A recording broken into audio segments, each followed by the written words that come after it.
விட்டுருவாங்கல்ல கொடுப்பாங்க. சொல்லு.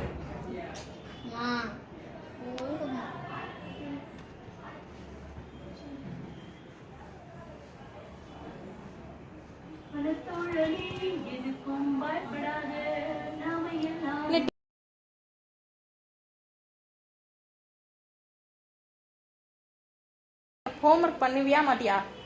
பண்ணுவேன். நல்லவனா? பண்ணுவேன். அப்பனா உன் பேர் என்னன்னு சொல்லு மிஸ் கிட்ட. What's your name? My name is Shahrukh Rahman. Good boy. What is your name, Miss? Please, Miss. கொஞ்சம் மிஸ் கிட்டயா? மிஸ் பிடிச்சிருக்கா? போட்டோ பாத்தியா?